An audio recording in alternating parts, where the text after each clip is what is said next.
must be our goal and our guide. And all that we strive for as a human family, dignity and hope, progress and prosperity, depends on peace. But peace depends on us.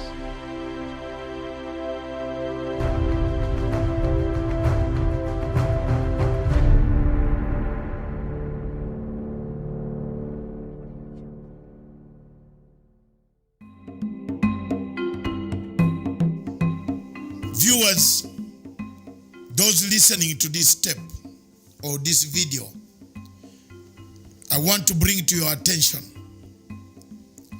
that the politics of proxy wars in Africa is becoming real, and it has become a reality. I want to bring to the attention of the African states that time and time again we have fallen victims of proxy wars. We fight wars that are not ours.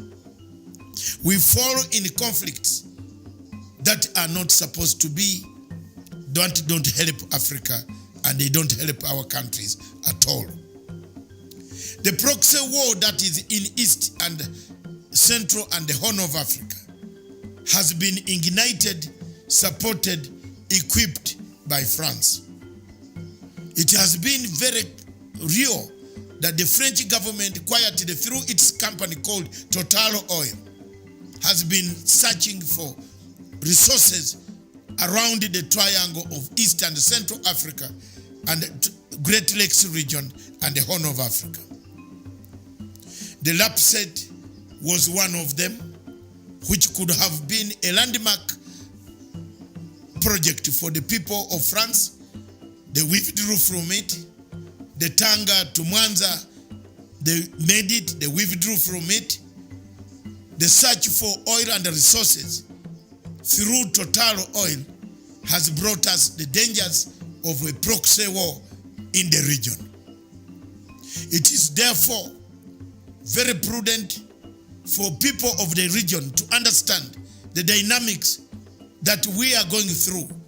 For example, in Rwanda and the Burundi conflict, there is a proxy war. We are fighting a proxy country. It has brought us to a war between the two countries, between Uganda and Rwanda and Burundi. There is a proxy war in Congo who is sponsoring a resurgence of rebels that are fighting President Tshisekedi because he was not supported by countries that we know very well. This type of strategy has happened in North Africa, where Libya has reduced to rebels, where each faction, even the government supported by United Nations, is being bombarded by a rebel called Khalifa Haftar, who is funded by countries that we know.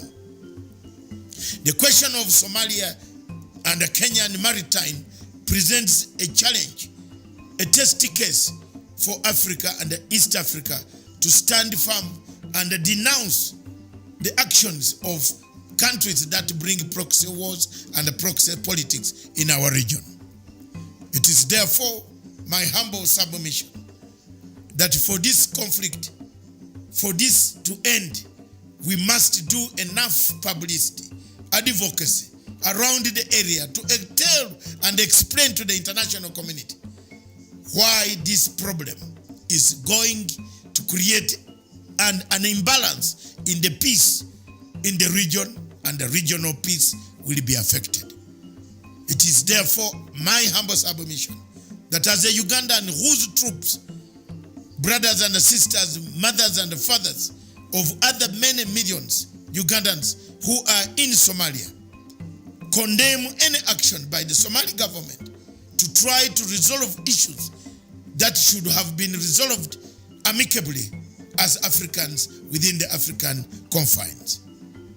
I submit, therefore, that some of us will go a mile further to do now, from now onwards, to expose, to show the challenges of these countries that make us fight a proxy war in Africa. Thank you very much for listening. God bless you.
must be our goal and our guide. And all that we strive for as a human family, dignity and hope, progress and prosperity, depends on peace. But peace depends on us.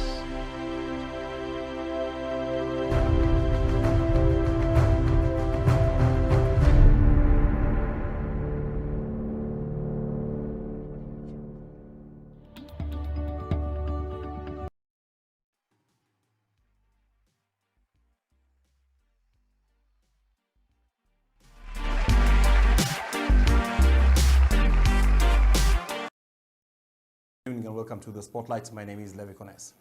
I want to start by making an apology to all of you that have been waiting for this program tonight. We really do apologize for the delay in the start of this program, but as they say, the show must go on. Tonight we're discussing matters African politics and just talking through the different situations in the various countries that we have in the African continent. And with me is a gentleman who is well versed on matters to do with Africa. He is the chairman of the Pan-African Forum, as well as a media mogul himself, Dr. David Matsanga. Thank you very much for inviting me, and I'm always very glad to return to CAS TV. Karibu sana. And thank you very much, Chairman.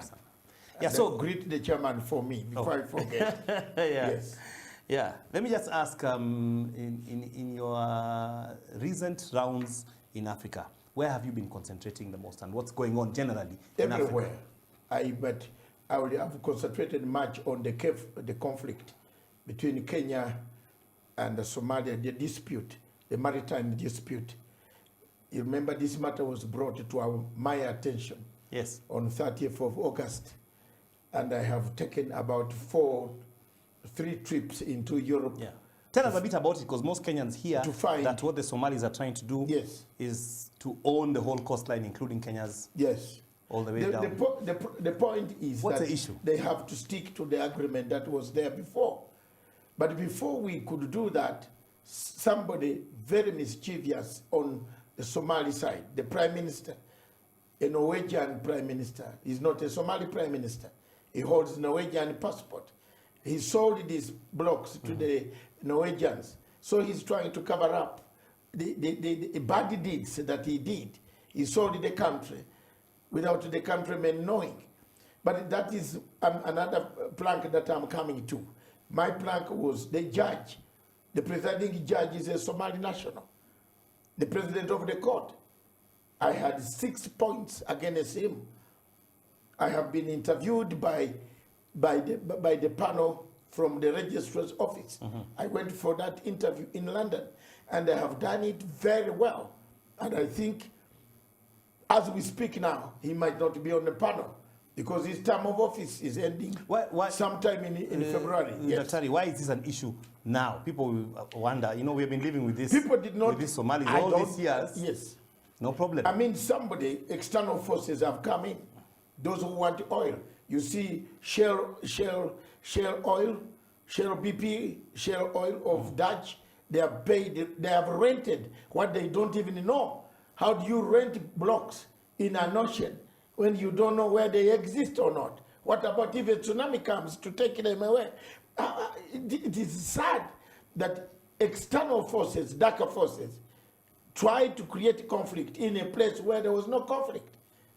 There is a proxy war running around Somalia, around the East African coast, around this region, around Uganda, Burundi, Rwanda, Kenya, Southern Sudan. There are countries that are really bent to make sure that these countries go to a very big war. And that war is caused by resources. Look at what Shell and Exxon have done.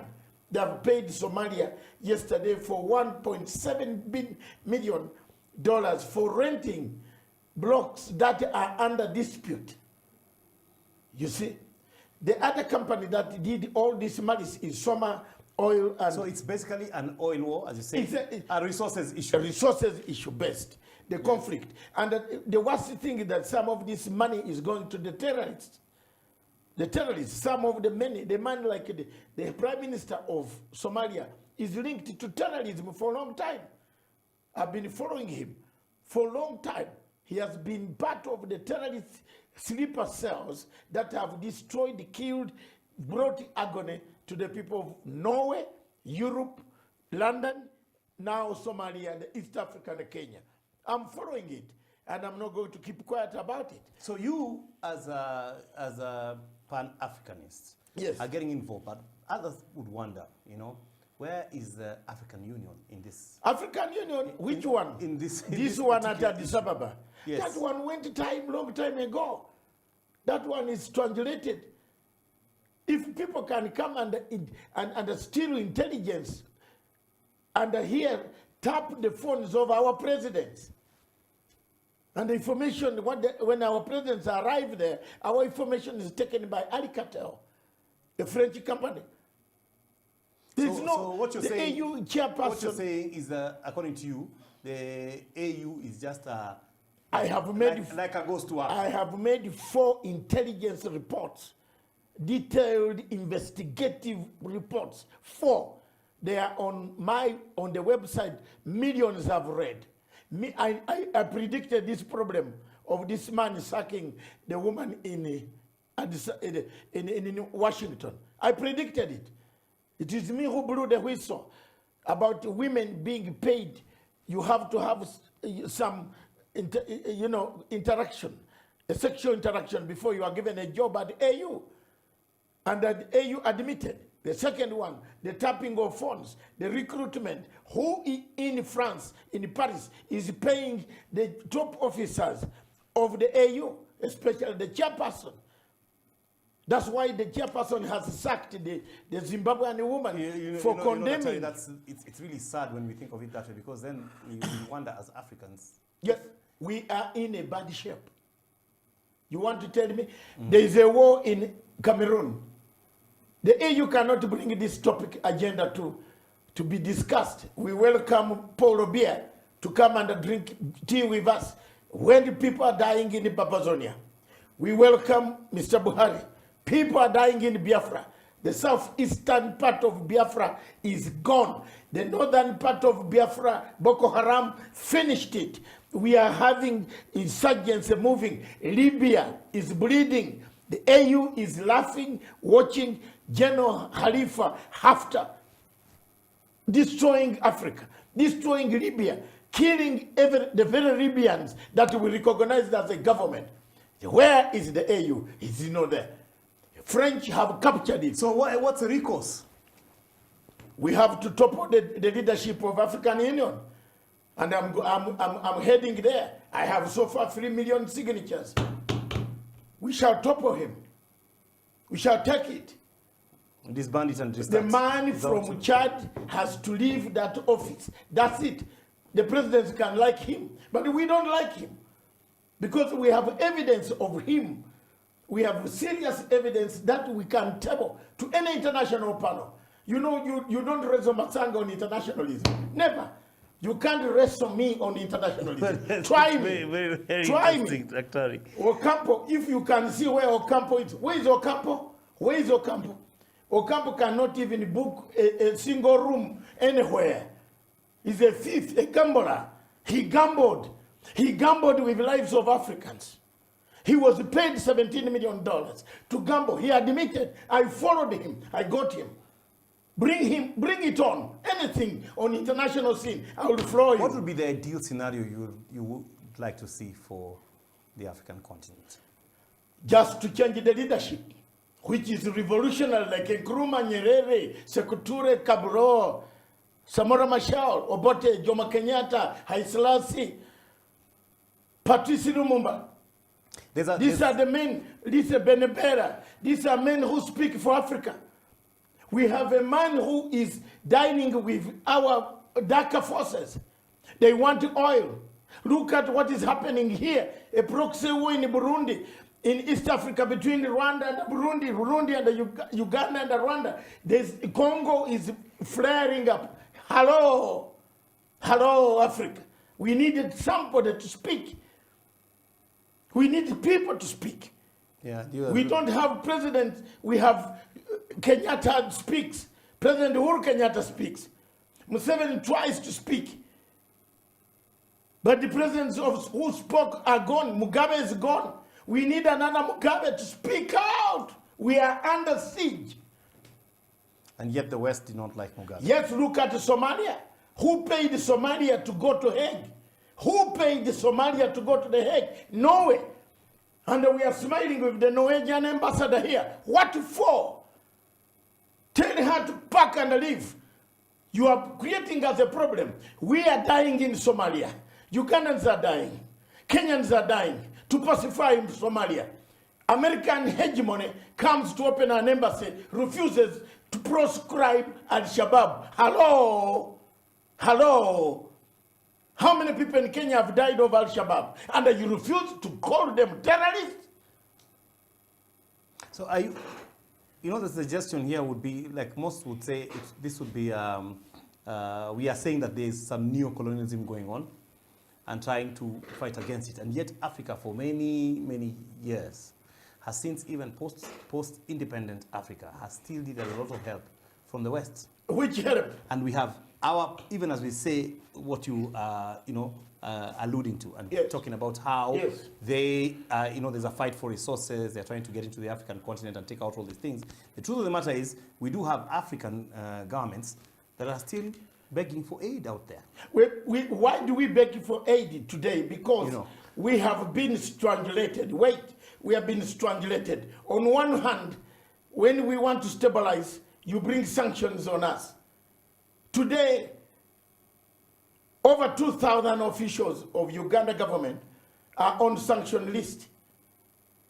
So my country will be devastated with sanctions. Why do you sanction people, then follow to stop aid? Sanctions in third world countries don't change governments. Yeah, there are still sanctions in Zimbabwe. Yes, as we speak. they don't have. And yet there has been a regime change. No, is the government changed? The same government, the same people. My brother Mnangagwa, we started fighting sanctions with Mnangagwa 20 years ago. It is Mnangagwa who introduced me to Mugabe. And I started working against sanctions. Removed the sanctions on the ministers. The only two people in Zimbabwe left on the European Union sanction list is the Mugabe is gone, the wife, and one company. I filed an application in the European Court of Justice, General Court, this is David Matang, to remove sanctions on Zimbabwe. And do they say that these sanctions are because we are violating human rights? Is a way of checks and balances to make how much human rights have been violated in Afghanistan? Tell me. In Afghanistan, are we not talking to Taliban? You tell me, go ahead. We are talking to Taliban. Hallelujah. Now I know the reason, and let the people of Kenya be careful. When America refuses to proscribe an organization, I've dealt with them before on the road resistance. I was the one who refused that type of money that Timothy was bringing with Chendai's Frazier. I told them I will throw in the Nile. We want a peaceful Uganda, not the money that you come to talk to the rebel commanders. Let the Kenyans be careful. Al-Shabaab could be talking somewhere in Samara with America. That's a very, very serious allegation to make. No, it's not an allegation. I am telling you, can you give me one reason why America refused to proscribe Al-Shabaab as a terrorist group? Tell me. I wouldn't do. I'm not. Tell me. Then. Okay, we're going to take a quick break on that note. When we come back, more on African politics. You're on the spotlight. Don't go away.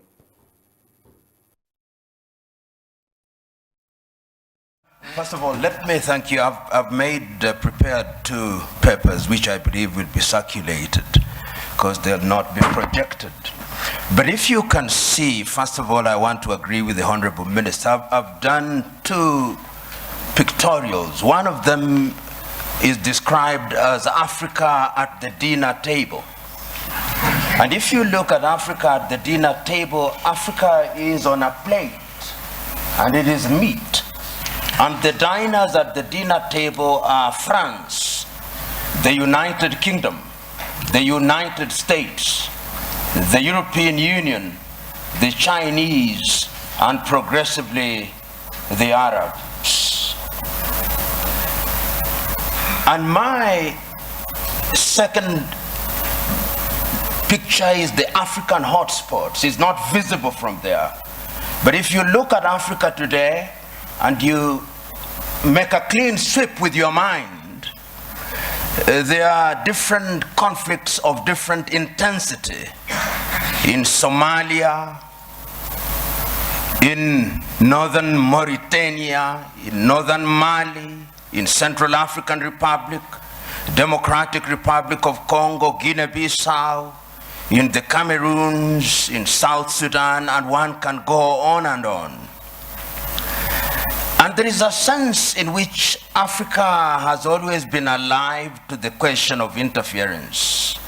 I will refer this audience, particularly those who are starting, to take time and read the 32 odd speeches that were made in the month of May 1963 by the then heads of states and government of independent African states, the 32 of them.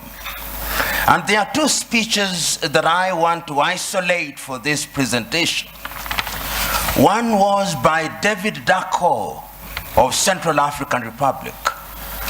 And in thanking Emperor Haile Selassie and Kwame Nkrumah on that day, he said that we must never forget that the colonial power has not left us. We must recognize that he did not go willingly. And if we don't check them, they'll come back again. And what would little Central African Republic do against them? Today, he is right. Today, if we remember the activities of France and how they have propped up the regime of Jean Bedel Bokassa, he was right. Today, as the Honorable Minister has indicated, Africa remains the only continent in the world that is referred to in these terms, Anglophone, to mean that we are a sphere of our erstwhile colonizers. About 2 weeks ago, there was a meeting of the Commonwealth in London, England. And a friend of mine who is an Anglophile sent me the photograph very gleefully, saying this is a meeting of 53 equal states. I told him, no. If it was so, why is it that the leadership of the Commonwealth is hereditary rather than rotational? In other words, in the minds of the British, her former colonies are still under her tutelage. And I want to submit to us that in the minds of what I'll call the conceptual West, they think they have a divine duty to instruct Africans what to do. True. And in the minds of many African leaders, they think that they have a divine duty to accept what they are told. That, in my view, is what the Honorable Minister was talking about, the mindset. And this is something that has been examined. We have seen France and its very pernicious presence in Africa. We know what they did in Burkina Faso against Thomas Sankara. We know what they did in Mali or the Sudan against Modibo Keita or against Sekou Touré in Guinea. Pernicious to the core. The Portuguese, we know what battles had to be fought in that area. And let me put this very bluntly. When the former leader of Portugal, Marcelo Caetano, was asked, why can you not allow the colonies to gain independence? This is what he said in substance. As I have examined world history over the years, the following have emerged. That the Caucasians have been responsible for monumental discoveries in the development of man. So have the Chinese, so have the Arabs. But the Africans have been responsible for nothing. They are only fit as hewers of wood and drawers of water. And I want to submit to you who are present here that in the conceptual West's unguarded moments, or guarded moments, that is what they think. And that is how they relate to Africa. So the whole idea that they will interfere is something that they think is their God-given duty. I said there were two speeches in 1963 that I wanted to refer to. I referred to David Dako. The second one was the speech by Kwame Nkrumah. And Kwame provided the solution. He did not complain about colonialism. He said, we must live here with one army, with one command. We must live here with one currency. We must live here with one currency, one country. I do not know where its capital will be, but I suggest Leopoldville or Bangui. Other leaders may have their thoughts. Kwame was right, but who listened to him? Several years down the line, and I've said it in my paper, there were coup d'etats which were engineered, there were mutinies which were engineered, and other forms of destabilization. And I want to believe.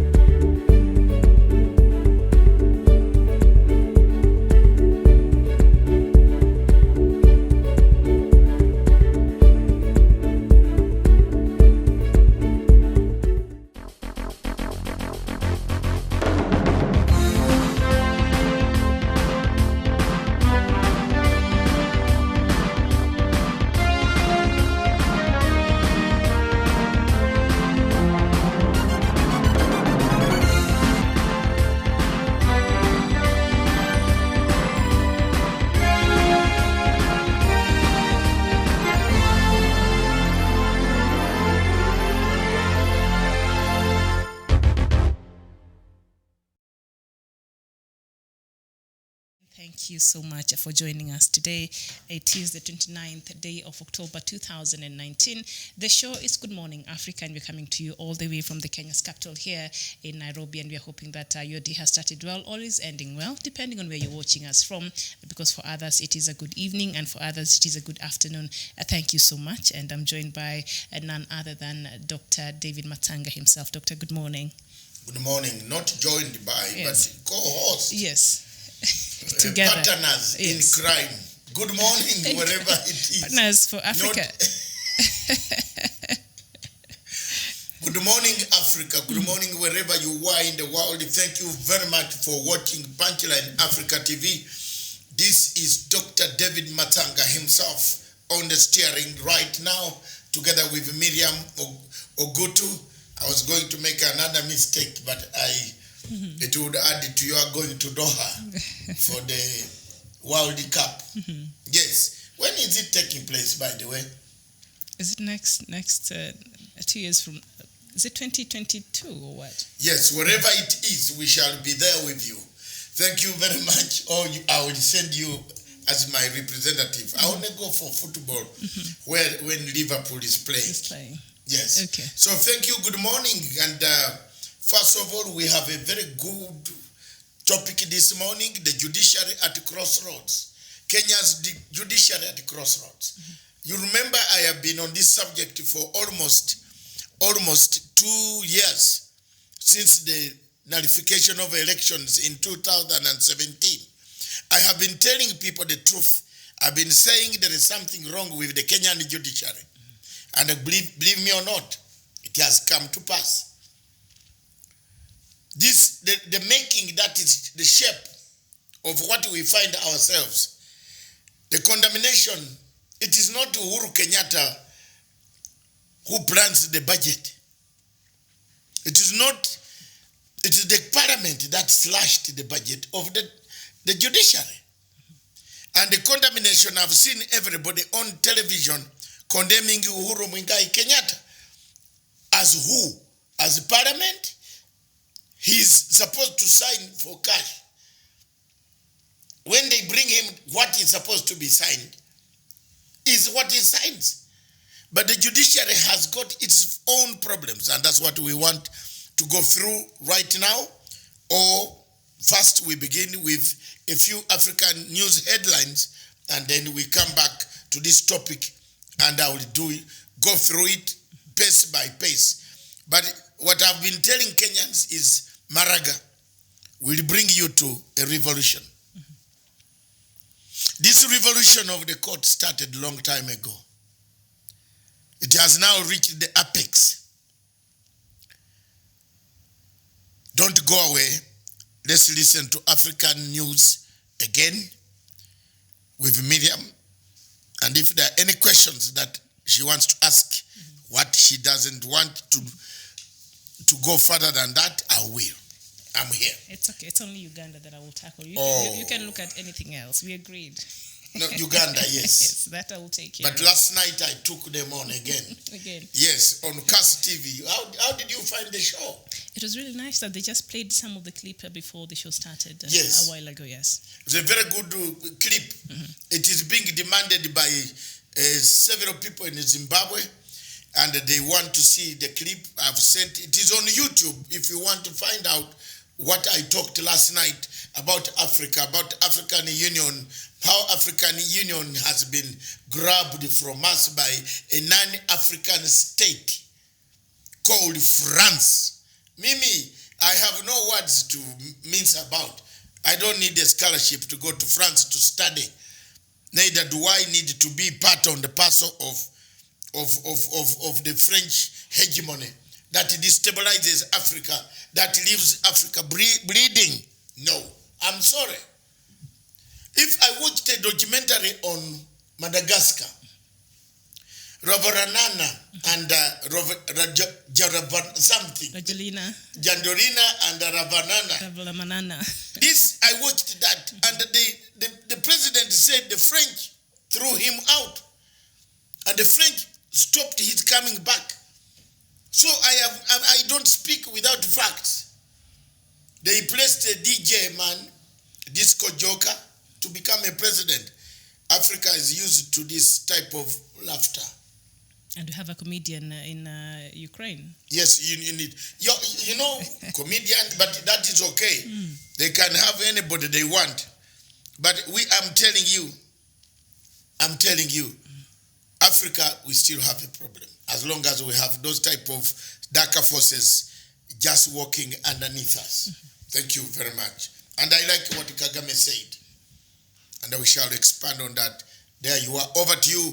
African News by Miriam Ogutu. Take it over. All right, thank you so much. As I said, good morning, good afternoon, good evening, depending on where you're watching us across the globe. Let's just look at what is making headlines across Africa, and then we'll come back to our topic of the day, which is why the judiciary in Kenya is at crossroads, and then also we can expound on some of the topics that I'm going to go through right now. So we start with South Africa. And several leaders are being considered to replace Mumsi Maimane as the leader of the Democratic Alliance Party, including ex-Chief Whip John Stenhuis and Western Cape leader Bongokosi Madikizela. Mr. Stenhuis, who was on Sunday elected the new parliamentary leader of the DA, availed himself for the role the next day.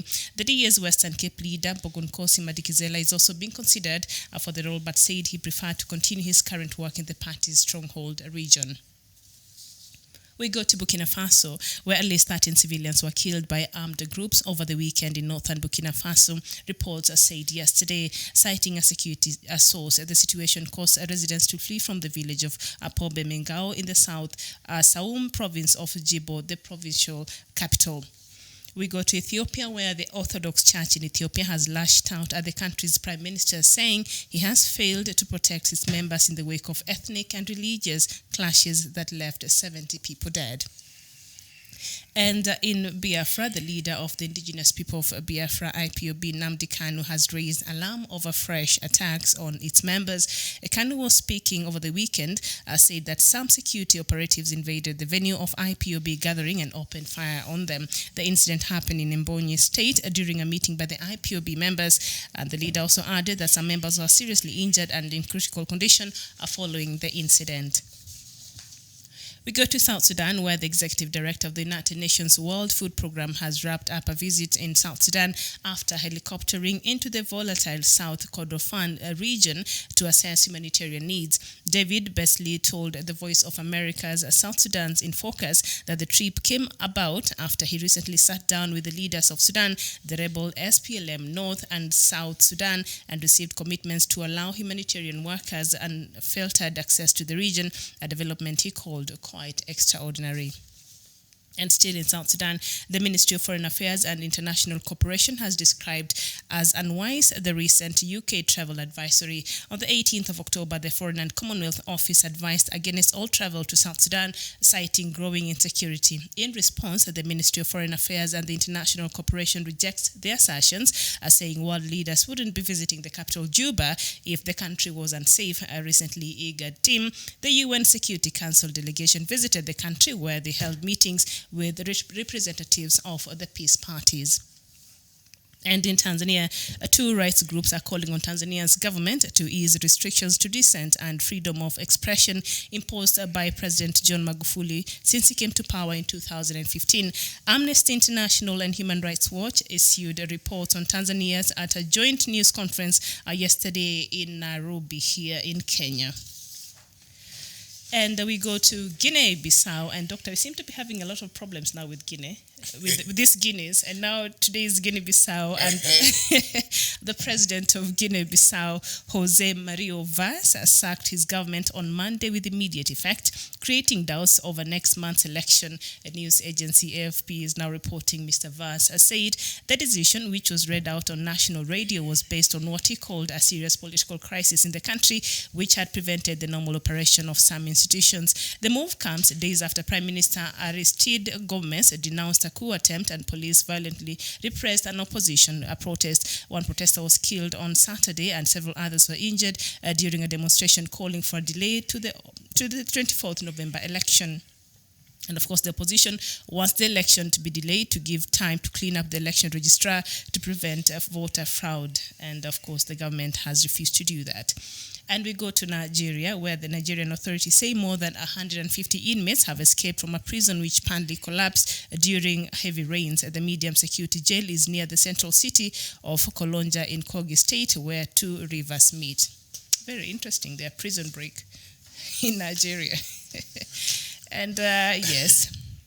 In Uganda now, and critics talk between student leaders and management of one of Africa's most prestigious universities have ended without a conclusion, with students vowing further demonstration. The meeting at Uganda's Makerere University was called following last week's student protest against a proposed 15% hike in tuition fees that was violently suppressed. And we go to Gambia, where a fire at a major industrial area outside the Gambia's capital, Banjul, has destroyed millions of dollars worth of goods, leaving many traders in tears. At least 50 vehicles were burnt to ashes.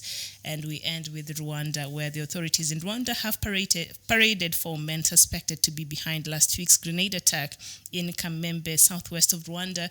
Radio France International has reported the 4 suspects were arrested last week in Rusunzi district, according to a police spokesperson who was quoted saying, and also he added that 4 AK-47 rifles and 4 grenades were also recovered. The suspects, all male, were surrounded by armed police as they were shown to the public. And that is the latest from Africa this morning. A very good morning to you. Thank you very much. Do you have any queries that you would like to ask me? Like I said, of course, we see there South Africa, the DA is having a problem, and now the black person they want to come on and continue being this trophy, leader of the official opposition party in South Africa has refused actually to take up this role. It is happening because South Africa has a problem, a deficit. The black leader wanted an insurgency. Mm-hmm. An insurgency where they paid blacks to kill blacks, to create chaos. That failed. If you talk about what is happening in this world of ours, some things worry you. If you look at what is taking place in the entire Africa, you see opposition is being funded to reject everything that is being done. And the Africa that we see very shortly, if we are not careful, we are going to fill this continent with bloodshed. The earlier we cross over this and start solving our problem and say, what is it that has ailed Africa? What has ailed Kenya? For example, what is killing Kenya? What is killing Nigeria? What is killing Cameroon? What is killing South Africa? South Africa has the best electoral systems in Africa. They don't quarrel because of elections, but they quarrel because of the scarcity of jobs, scarcity of land, scarcity of employment, lack of social contract, despite the fact that South Africa took over a very good social contract that had been made for the whites, an apartheid system that was meant schools, roads, infrastructure, hospitals, where that's why everybody flies to South Africa for medical treatment. Those hospitals were manned by apartheid regime doctors, specialists from other places in the world. Now, South Africa itself lives in a pseudo economy.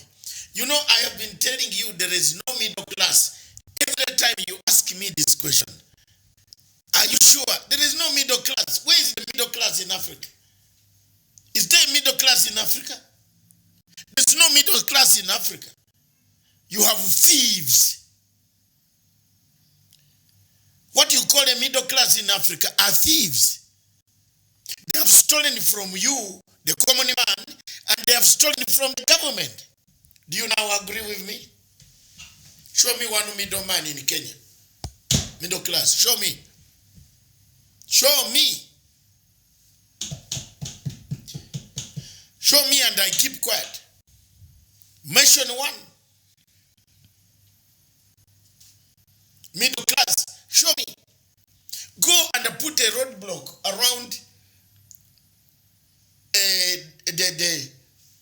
that road, Langata Road, and ask everybody who comes from Karen to show you the logbook on how they bought the houses. There will be nobody who will answer. People will even run and drive to Kajiado. There's no middle class. There we have in Africa, we have a pseudo thieving class, a class that thieves from the low people, from these companies, from these contracts, from this procurement department. Haven't you seen the money in Kenya being it disappears at the procurement stage? Tendering stage, money is gone. In Nigeria, show me is there a middle class in Nigeria? Dagote, is he a middle class? He's wealthy, so he's in the... He's a middle class. The 1%. Or higher class. He's the 1% up there. Yes. But he has made money through the recruitive contracts that he got through the Obasanjos and the regimes that were falling. So do you call him a middle class? Tell me, Abacha was slaughtering people while Dagote was making money. Is he middle class? Is he middle class? When Nigerians wanted pollution to be removed from the Delta State, did he make noise? No. He continued to sell his products worldwide. Is he middle class? Malema, is he middle class? If you ask Malema, who has no factory, who has no industry, who has no farm, who has no production, not a milk plant, not even a kiosk, how does he do his politics? Somebody must be funding him. Who is funding Malema? He's not a middle class. Let's go. Show me. So we have that problem coming to us. We are going to have many of these. Bloodshed is here. It is here, Mama or Papa. It is here. If you look at, if people don't see, look at the AU. We give AU the chance to operate. The AU goes to get a husband called France. Our chairperson is married to a nation, a non-African party state that siphons our information, that brings us more agony on our tables. In Cameroon, people are dying. In Biafra, today, you have seen, younger men are being pulled, tied on cars, and pulled across the city, the town, for everybody to see, as they yearn for help and cry for help. Is that Africa we want? Is that the Africa we want? So there we are. And then you talked about Guinea-Bissau and Guinea-Conakry. Guinea-Conakry, Conde is French. Guinea-Bissau is Portuguese. Amira Cabral, the spirit of Amira Cabral still rises in that country. You see now the people who killed Amira Cabral are themselves finding themselves in a corner. The spirit comes back. Everywhere in Africa, someone is looking to extend the constitution. Everybody. And I hope that disease does not grow up in Kenya. I hope. So yesterday he sacked all his ministers. Yes. Is that what President Uhuru Kenyatta should do here? No, what President Uhuru Kenyatta should do is not only sacking ministers. The worst thing in your revolution when President Uhuru Kenyatta, you see, if President Uhuru Kenyatta does not act, we are going to see it when we talk about the judiciary. I've been singing here for 2 years that Your Excellency act on the judiciary. Because the mechanisms of the judiciary was for regime change. But we talk about it. When remind me that point there. I'll tell you how regime change works. Let's come to Amira Cabral and Guinea-Bissau. The leader there is finding himself very in an awkward position. His term limit is coming to an end. He wants to extend now. And some people in the cabinet are saying, Mzee, hakuna, don't. So he sacked them. Across the Guinea-Conakry, the French have infiltrated the entire system of Conakry. The President Conde just wants to hammer another 10 years. Back in Egypt, the chairperson of African Union, Eli Assisi, will rule until 2032.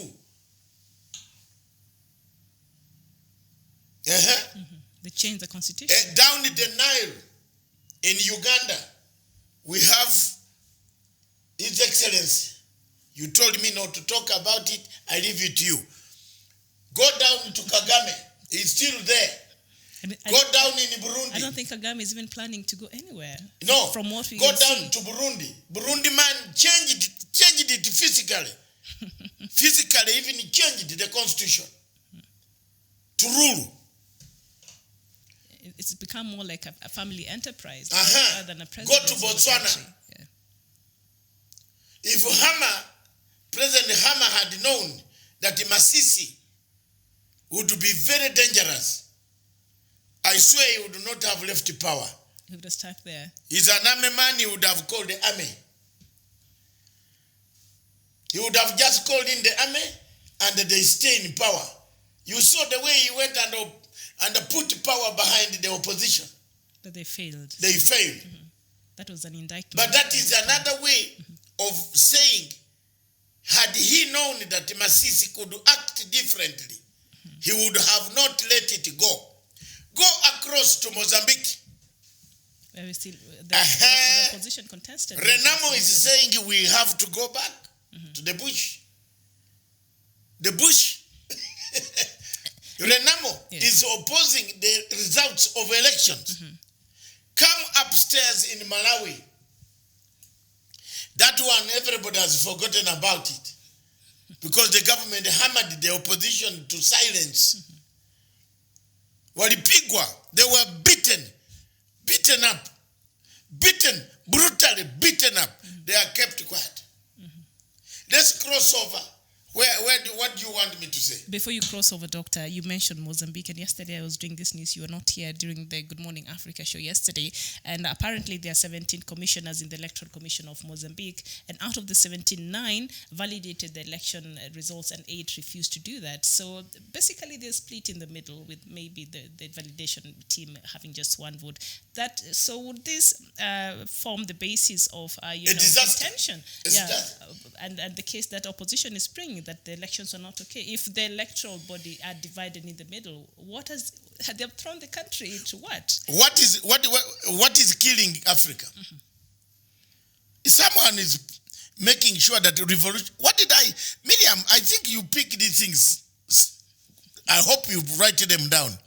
I told you, anybody who has a revolutionary party in Africa must be on notes. Starting from 7, Fronasa, ANC, ZANU-PF, MPLA, SWAPO, CCM. Are you hearing me? Anybody who has a revolutionary party, a party that has opposed imperialism, a party that has overthrown imperialism, a party has revolutionary tendencies, like NRM in Uganda, Houston, we have trouble. Am I wrong now? Fronasa, Frelimo.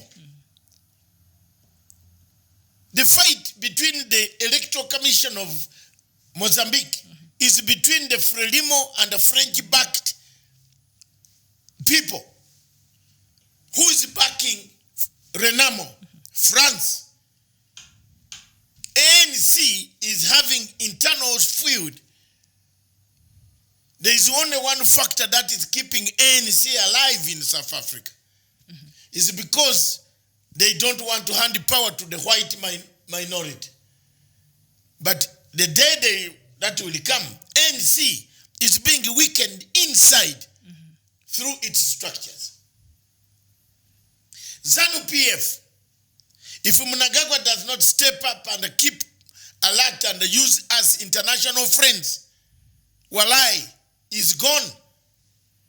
It's a matter of time that they will intensify. In Zimbabwe, the American embassy has become the headquarters of MDC. Yes. Mr.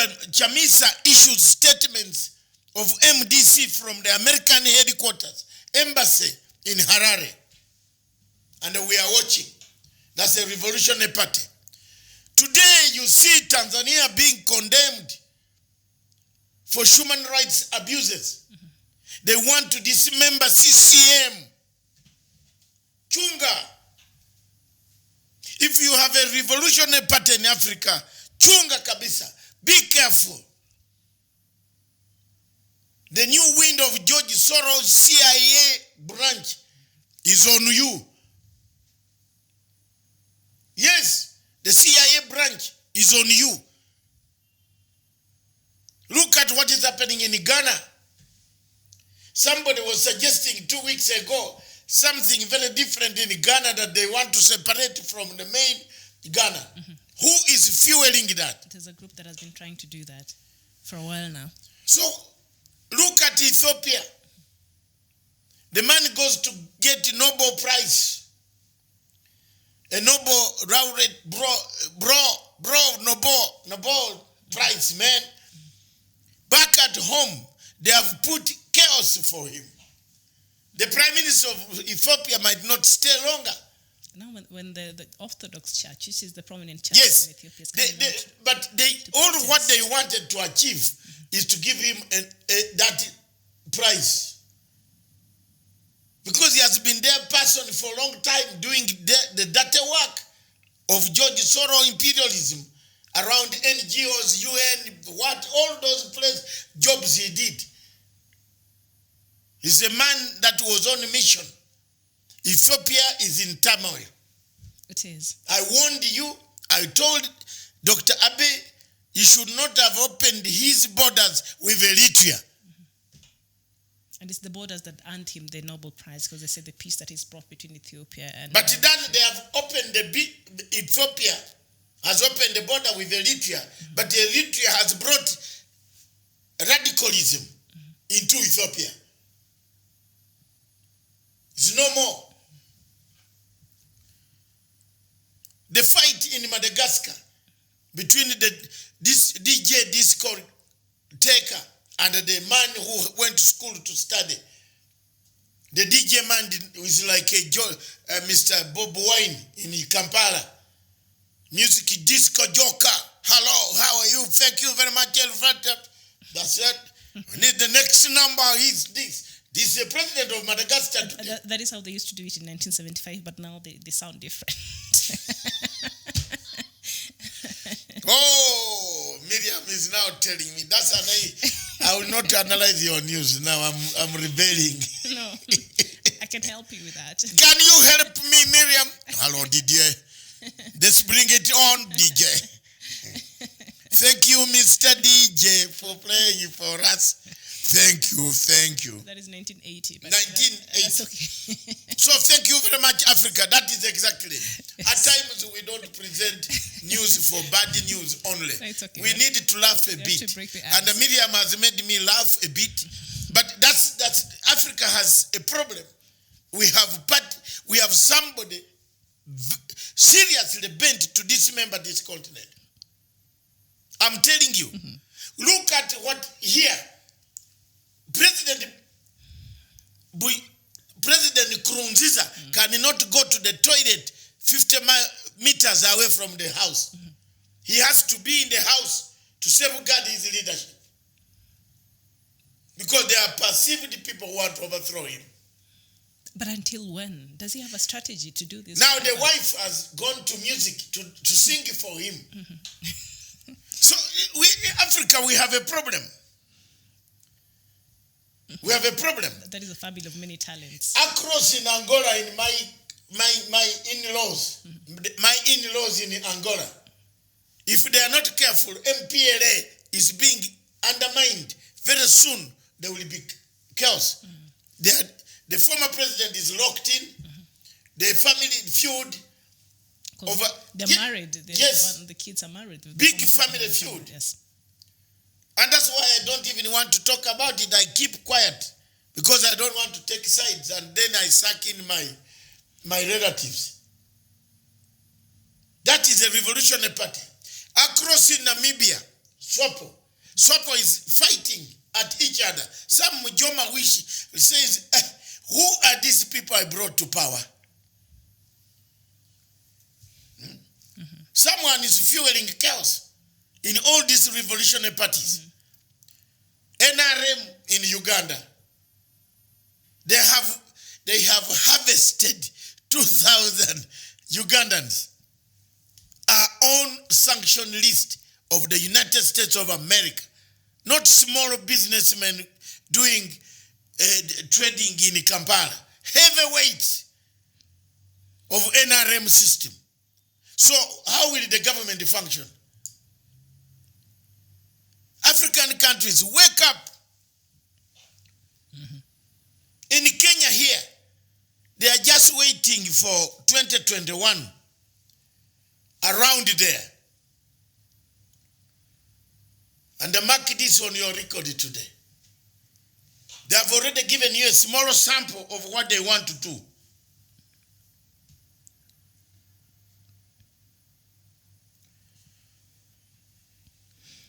Yes, indeed. And the opposition in Guinea-Bissau, which brought us to this conversation, they're saying that elections, the country cannot go to the elections in November until the register is cleaned up. So apparently there have been some dead people who have been voting, and the opposition is saying, no, can we have a registration, the register, the voting registration cleaned up? And of course, the country, Mr. Vaz, who is the president, his 5-year mandate ended in June of this year, but he's been staying temporarily under the mediation plan forged by the 15-nation economic Economic Community of West Africa. Actually, ECOWAS is the one who still, they've been having a turmoil, so they mediated this process to allow him to stay until the next elections. But his mandate already ended in June. What is so bad about dead people not voting in an election? He wants to change the constitution. And he's going to change it. By fire, by force. Yes. By blood, by... Yes. Yeah, it doesn't matter. Miriam is going to change it. The same way Alpha Conde. Yes. To do that. Haven't you seen what is happening here? Let's come to our own country here where we are. George Soros has taken one branch of your opposition parties. And I used to tell you, until today I'm happy now you are on this show. I told you time is going to come, Maraga will strike. I've been telling my friends here to strike Maraga before he strikes. Now he has told all courts are empty. All courts are empty. People are on strike today. Do God expect any sentence? Yeah, from yesterday. Yeah, But all courts are empty. He's demanding for money. But what is that? You demand for money when you are misappropriating funds. Let's take a briefer and come on this heavy subject. Wagwan.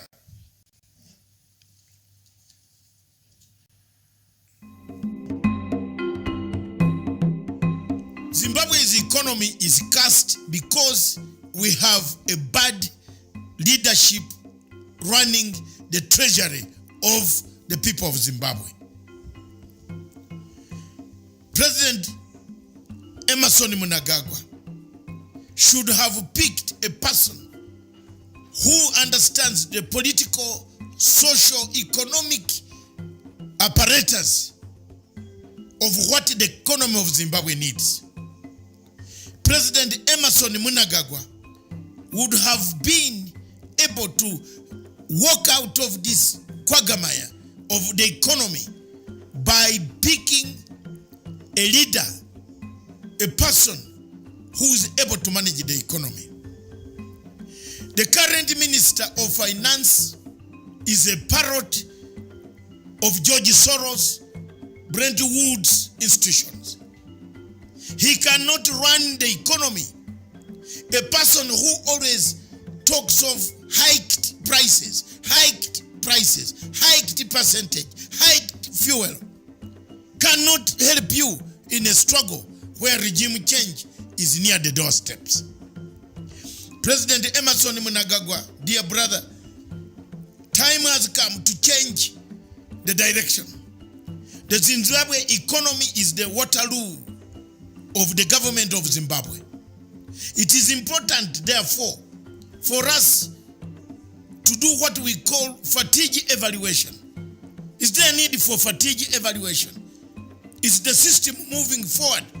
Is there an investment that is coming as it was, as people were willing to come with investment? It is very shocking at this age that America is piling pressure and sanctions on Zimbabwe, that the same American people, through a proxy, send one to be the chairman of Zimbabwe Reserve Bank, or the Central Bank of Zimbabwe. I want to ask, what is this that we Africans get confused when it comes to the direction of our own policies? Here is a country that has hammered sanctions, and here we are. We have got their own native coming to manage and micromanage our finances to find out why we went wrong. But then he's not going to tell America to remove sanctions before he manages the same place. Are we cursed? I believe the people of Zimbabwe, I believe the president will look at this and review the appointment of Mr. Mark Holzman. Mr. Mark Holzman can be very good in Rwanda, but cannot be very good in Zimbabwe. He will bring you the mobs and the millions of people on the streets of Harare if you allow him to run your economy or your finances. Thank you.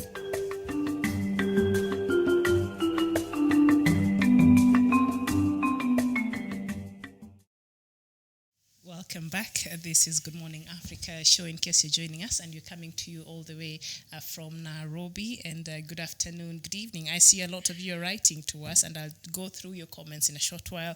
But we've been, the first part of the show, we were looking at some of the news-making headlines across Africa.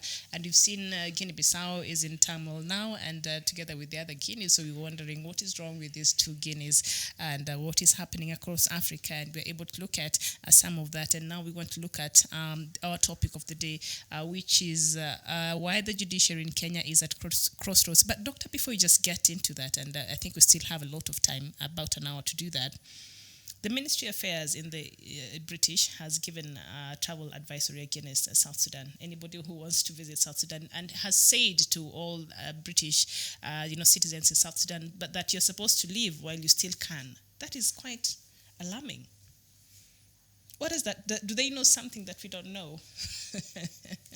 You ask leave while you still can? What does that even mean? You're asking me. They were short of saying leave before 12. Yes. Leave before you can, as soon as you can. Mm. You know what? On Saturday, I bumped into 6 South Sudan leaders in a restaurant. Some have returned home and they came back to Nairobi. I know them for a long time. They know me for a long time. They know my position. And they have known my position. They know that I don't mince my words. All of them hugged me. We greeted each other. We stood in a corner. And I told them one word.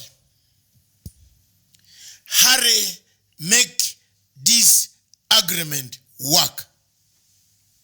If it doesn't work, there is a country in Europe that has drafted a resolution. And you see, some of these people take me lightly because I am not having a white skin. But they take lecturers of the university very lightly if they have white skin. I also studied the same subject of internationalism, international relations, international conspiracy. This is me. Is here. Is here. Museveni should have used me to fight his war in the world better than Kutesa. Because Kutesa can't fight anymore. They have incapacitated him. They are waiting for him in the US. As soon as he climbs the plane, they will wait. Trigger! That's how imperialists work. And I warned these people a long time ago. I said there's a country in Europe that has drafted a resolution that should this time Mr. Riek Machar fail to appear in Juba, Kwisha, he will not appear there. He will appear through the tribunal. And listen to me, Sudanese, South Sudanese, my brothers in South Sudan, this is a fact. Don't ask me how, but I've told you there is a country in Europe that has drafted a United Nations Security Council resolution. It has kept it sealed, in a sealed envelope. Should this peace process in November fail to materialize, they will not talk, nobody will talk about the South Sudan peace process. You will talk through the tribunal. I told people, and don't say I did not say it. Dr. Riek Machar is my friend. And I told these 5 leaders, Pangam, Arum, he was among them. I told him, don't laugh. This is a very serious matter. And Pangan Alum told me, yes, we are aware, we have had. But David, tell us which kind. I say, I can't tell you. But find out yourselves. Because if this peace process fails this time, with the number of people killed, 384,000 people mowed down by bullets. Mama, they are there.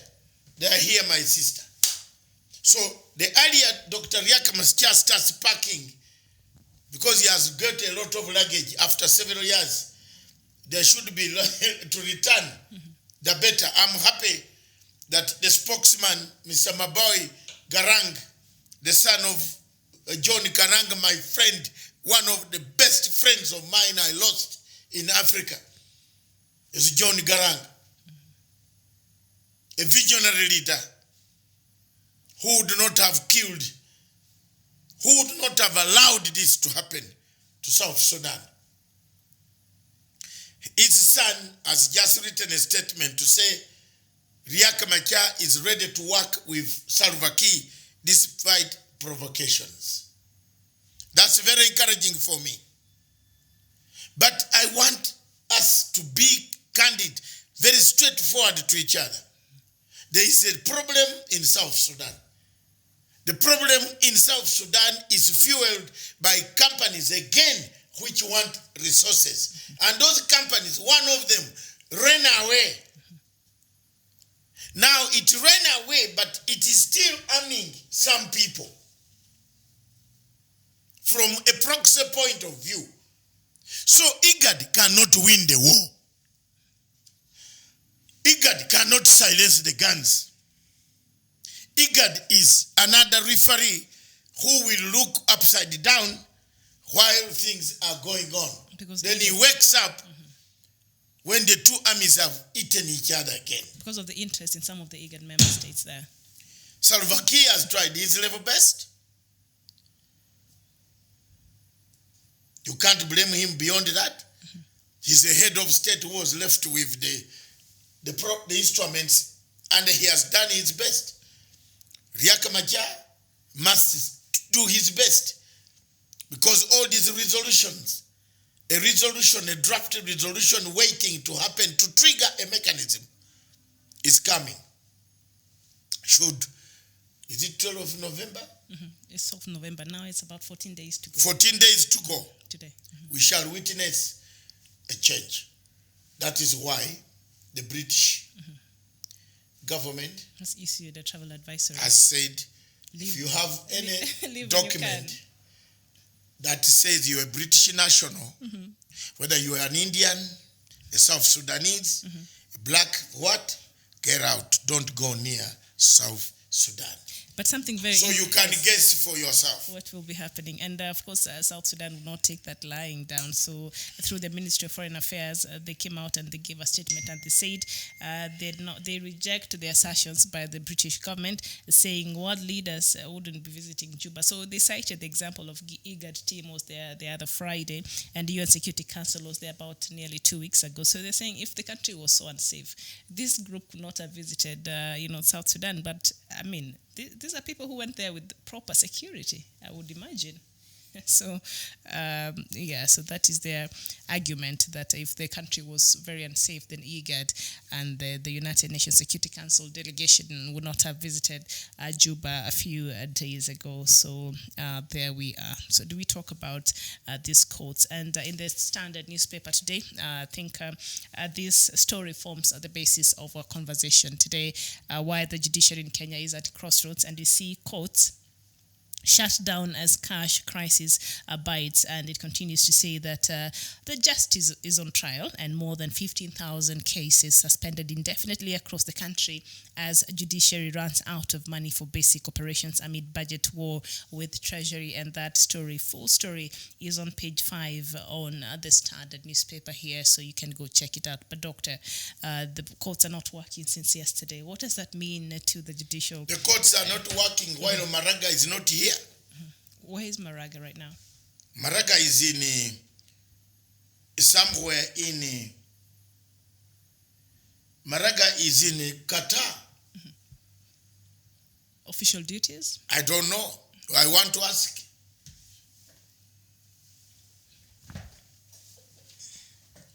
The courts are not working. The man who brought the chaos to the courts, David Kinani Maraga, incompetent judge who cannot run the court, has brought the court to a standstill. Let me go back and trace the story for you.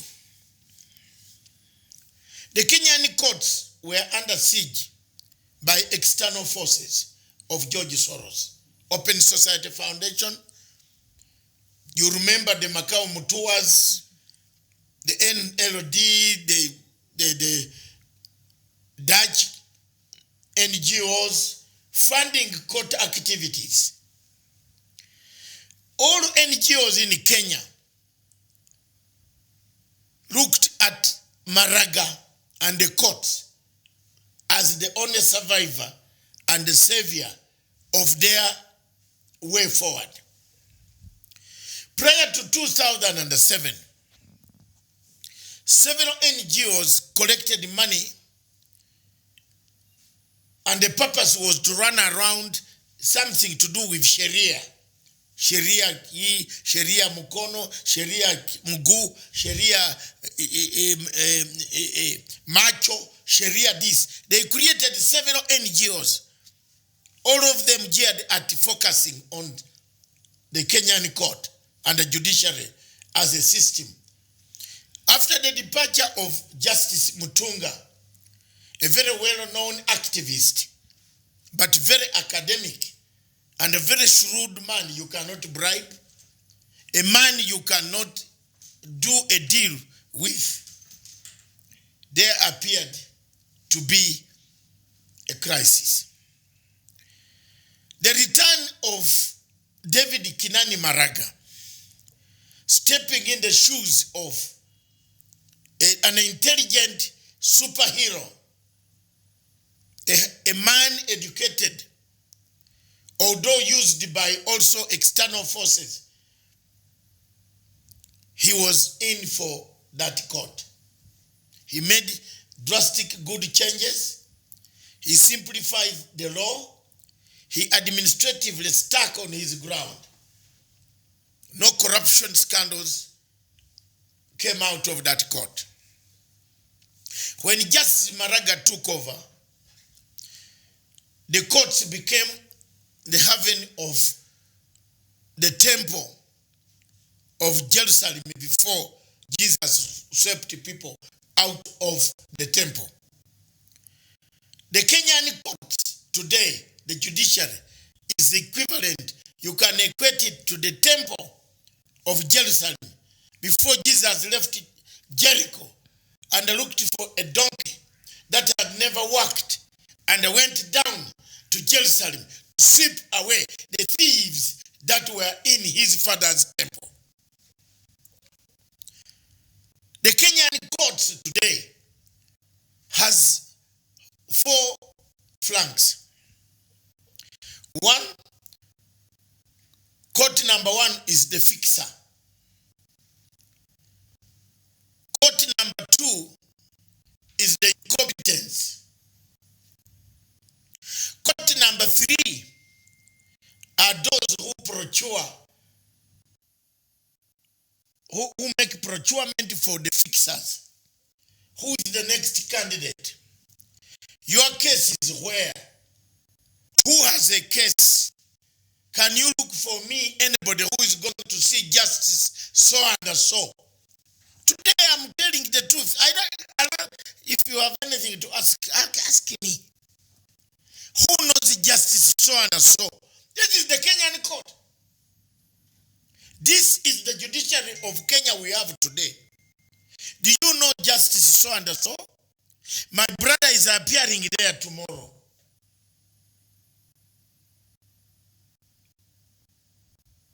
Do you know who is handling Obado's case?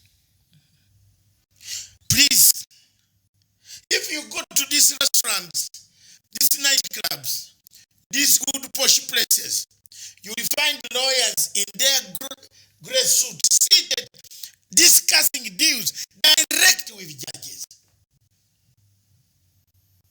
That's the Kenyan court. An investigative mind cannot miss that. Any investigative mind cannot miss that.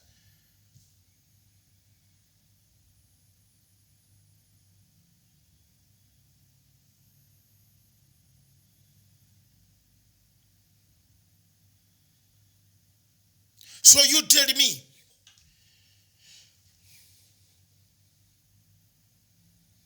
All right, so the courts have not been working from yesterday. What will that mean to the whole economy? Because there are cases here, commercial courts, that it is not President Uhuru Kenyatta who gives the money. President Uhuru Kenyatta assents to anything the parliament slashed the money. So the Maraga should be complaining with the parliament. But why is the court at crossroads? It's because the leader of the court, Mr. Maraga, is not with them. And neither is he with the government. He doesn't work with anybody. He works with planet Mars. He doesn't work with the real earth. Did you know that? The things that happen in that court is as if Maraga is not the head of the court. How can you, a deputy chief justice, be mentioned in very serious accusations? And you remain pretty seated on Judicial Service Commission, smiling. What became of that case, by the way? We've not heard about it. You tell me. The DPP tried, he lost it. They went around. I ask one question. If you have gone with your husband to a hotel in Merika, in Nakuru, and you bite your husband's ear, or the husband bites your ear, and you are a judge, where do you go first? Do you go to the police, or you go to hospital and wait and go to JSC? Where do you go?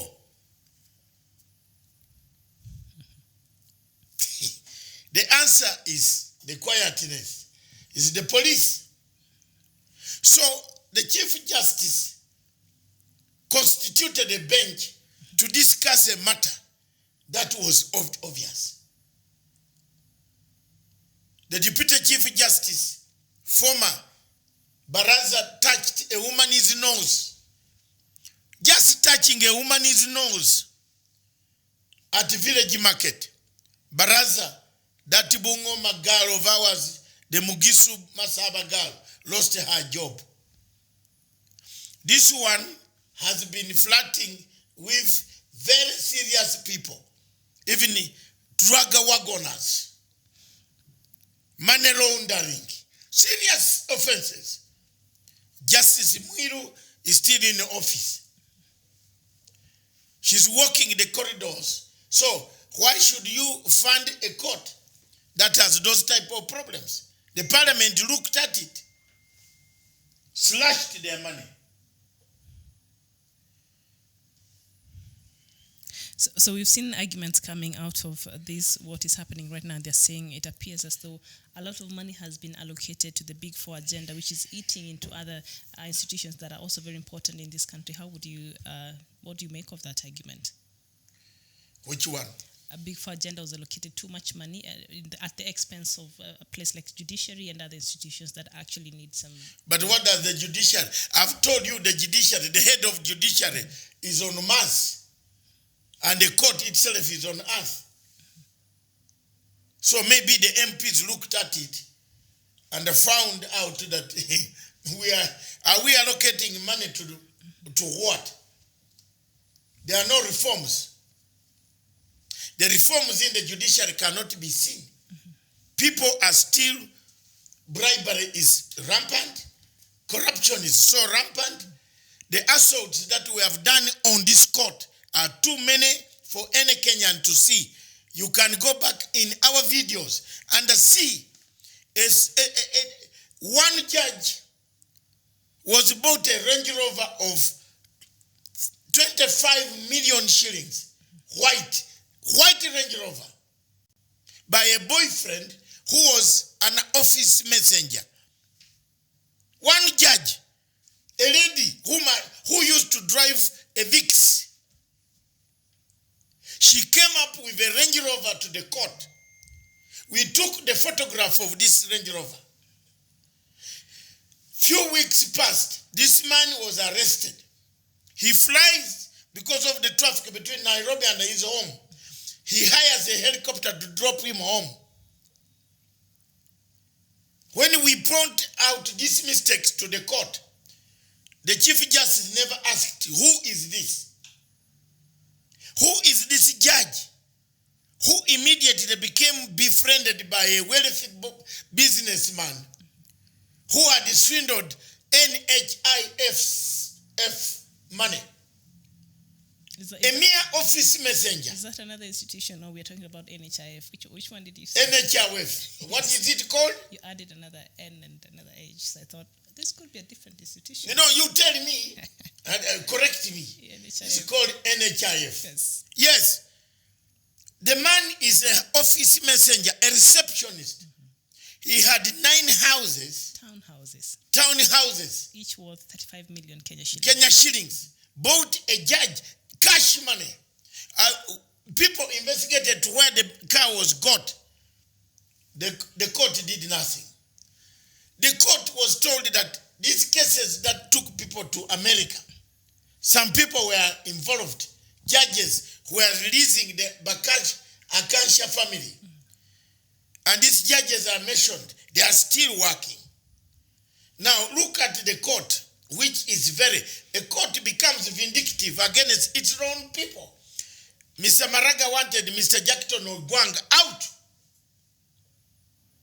So if I were Kanani, whatever it is, I would just walk out of this court and resign. Just resign. But don't be used as a regime change against the government. Don't forget, it is not that people are thinking revisit. There is no revisit here. If Kenyatta wanted to revisit, he would have revisited a long time ago. There are so many faults that Maraga has done. He says he doesn't work on Saturday, but he was found working on Saturday. So, the state has all this information. So, if you have agenda spearheading your role, and agenda goes in to get orders to protect himself from several things. You know, when you touch agenda, the whole fraternity of lawyers, they come down and they say, our Lord Professor, the heavy giant professor is caught. And yet agenda cannot speak very well English. He mimics. He has no oratory skills like Orengo. I like Orengo for oratory skills. Maybe because Orengo comes from Siaya. You know, Siaya people are like you, are very good English speakers. The credit is there. Okay. But agenda minus the parliamentarians were very disturbed. And maybe we need to find a day and have a show and just check on the progress of some of these cases. Even Agenda has a case in Yes. court. Will you ever hear about it? Mm-hmm. It's gone. The NHIF guy. NYS one. Mm-hmm. Where is it? It's gone. We need to revisit. KPLOC, do you hear about it? We need to revisit. Where is the case of a football club from Zambia? Where Cartel said, the Minister of Energy said, bemoaned and said, they have taken the entire football club of Zambia is equivalent because his men tribesmen were caught in a web. Where is that case? Let's go. There are several. NYS, Madame Omoro, that beautiful lady from Embu, she might be enjoying in the desert of Dubai. You know, every Kenyan nowadays is Dubai. I don't know whether you are also, you like Dubai. I don't mind Dubai. For what? A camel ride in Miriam, the desert. For what? You? I don't mind. With these standards that you have here. Dubai has... What do you want to go to Dubai for? It's a nice place. Dubai has become a river road. Or Kawempe. Where is that place? Now, that is a place I don't even know. What are you saying? Kawempe. Where is that? Dubai. Kawempe. Kawempe is a street, or South Street in London, in Kampala. Every corner you turn somewhere, Matanga. This is like a river road. So I can't go to Dubai. Okay. The worst is the plane to pass me there if there is an emergency. But Dubai is not a place to take anybody anymore. And if you have a boyfriend or husband telling you, oh, this Christmas we are going to Dubai, you are going to River Road. Dubai is a river road. It has been reduced because of the bad manners that we carry from Africa. Take them there. They tell you don't drink, you drink and drive. Police catch you. You bring a bad name. Police there think that every black man now in a car is drunk. So they have introduced breather. The time we used to go to Dubai, it was worth Dubai. I used to go there. Don't tell me I don't know. I know all those places. It was worth it. Then Nigerians arrived. How do you feel? You arrive at Dubai airport, and then they say Nigerians this side. You are an African. Then you say, what is wrong with my brothers from Nigeria? War? Ugandan girls took prostitution there. Kenyan people took thuggery, theft, robbing banks. We have spoiled Dubai. And Dubai is no more. Why do you want to take your honeymoon where you want to give your best, your lover the best of the best? To Dubai. To you, what? It has been spoiled. Because the policemen there used not to work on some days. Now policemen there work 24 hours to keep crime of black people. We, foreigners, we have gone there and spoiled Dubai. Why don't you take the truth, man? Take it. We have taken bad manners there. We have taken prostitution. We have taken theft, breaking banks, using fraudulent cards. In Dubai, Dubai has become a heaven of banking institutions of laundered money. We have laundered money. We have killed institutions there. It's like China now, certain cities that does not allow black people. Oh. To save them from being shot by violent squad. Okay, that is worrying. Because they go and sleep in a hotel and they disappear. They give fraudulent credit cards. As they climb, the plane is in the air, they cancel the cards. I am a very investigative guy. I pick all this. Oh, they shop with the credit cards. They shop with credit cards. They cancel the credit cards. They have taken the goods. That is. And the flight is already gone. He's in Abuja. He's in Uganda, Kampala. He's in Nairobi. He is already in where? South Africa. He has already arrived. And the goods are being sold. And they take goods of high value. So we are being banned everywhere. Britain used not to have a visa. It is ourselves, Africans, who spoiled in Britain. It put a visa for every African. Even the Commonwealth people, you could walk into your passport. You are from where? Kenya. You are from where? Uganda. Enter. How long are you going to take here? They even plead with you, stay longer. Nowadays, we can't stay longer. We are even asked, in fact, they have put equipment at the Heathrow. Monitor. That monitors, that's the one. That's the one. Those are the ones coming. Check them. You enter a plane, you drop out of Heathrow. The women in Kenya Airways or any flight, they call you, hello, have your passports ready for check. Because they have detected some black people are coming again to do mischievous things. So we spoil ourselves. Let's talk the truth. Dubai is no longer Dubai. It's a river road and a Kawempe plus south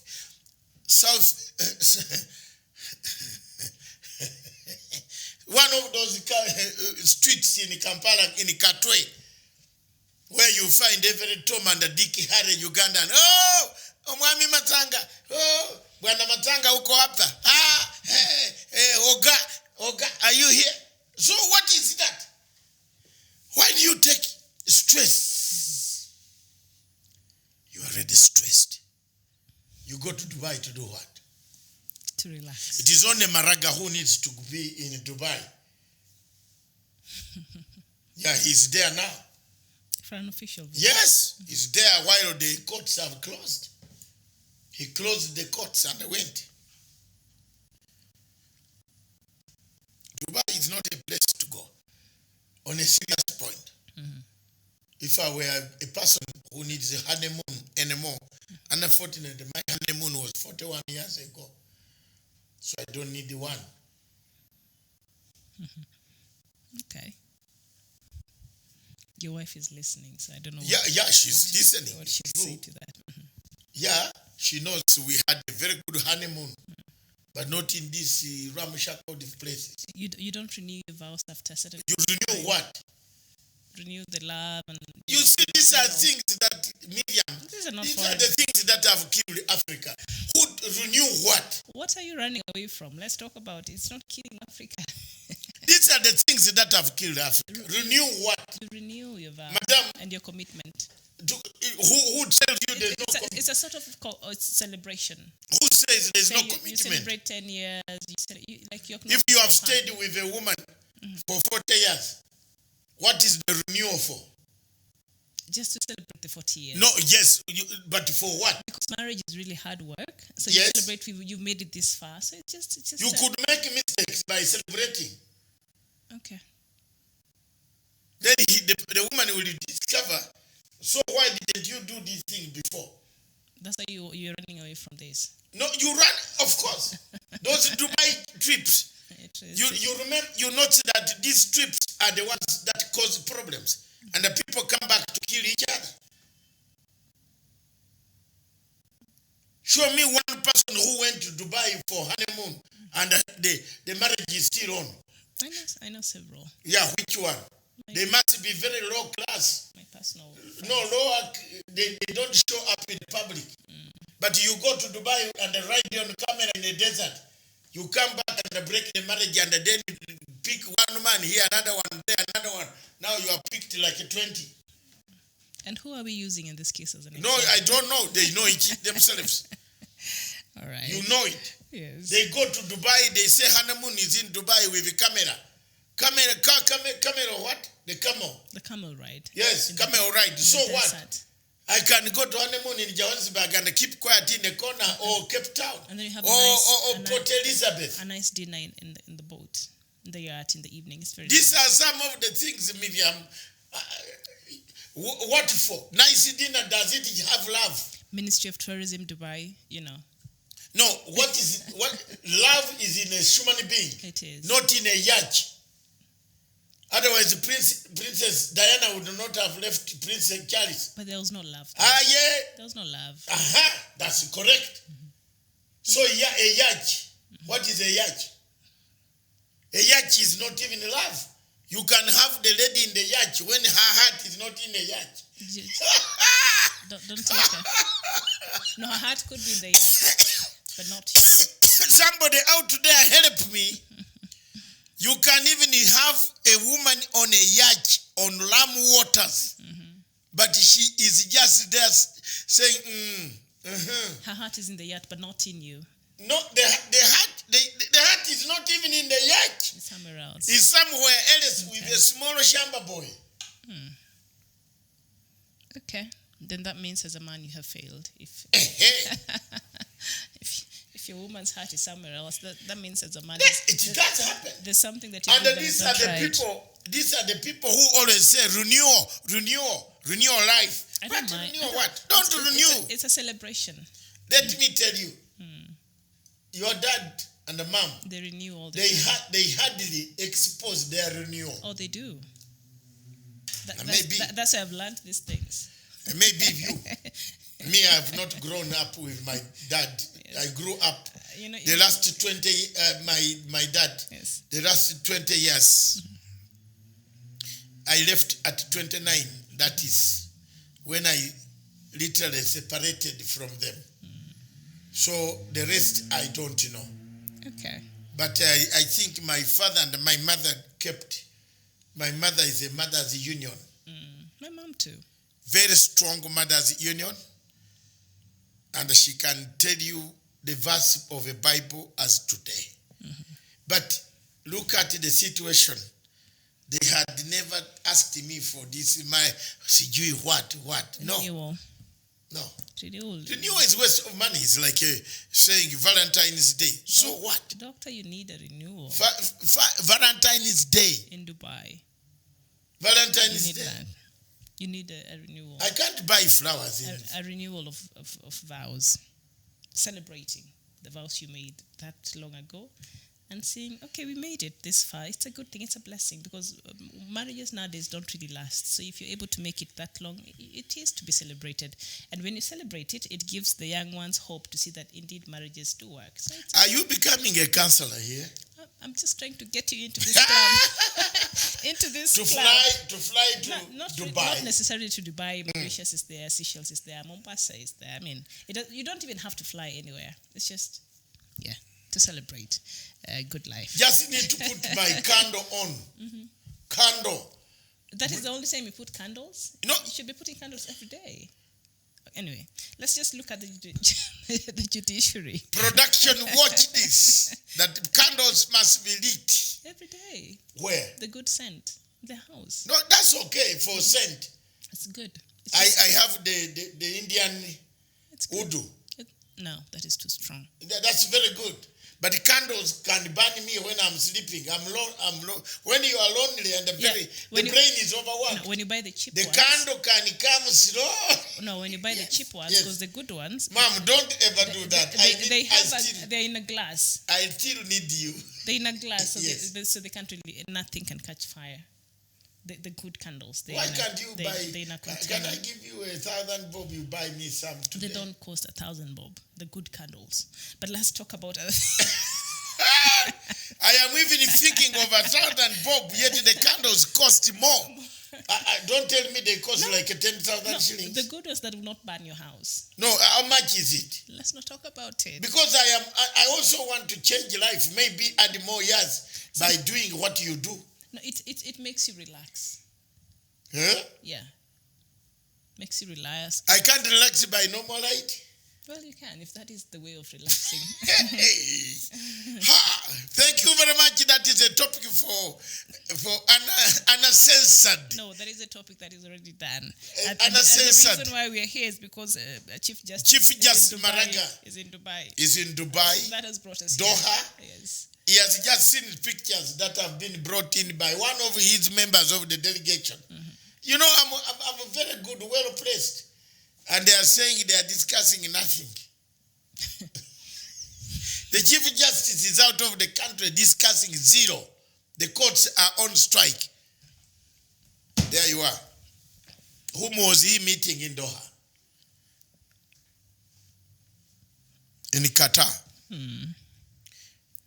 Anyway, according to the Standard newspaper here, also suspended indefinitely is the service week, which speeds up hearing of cases to clear the backlog. Chief Registrar of the Judiciary, Anne Amadi, declined to comment on that, citing the case filed by the Law Society of Kenya challenging the budget cuts. So a case is in court, so let's just wait for the industrial court to... Why don't they come and do it quickly, then get a verdict?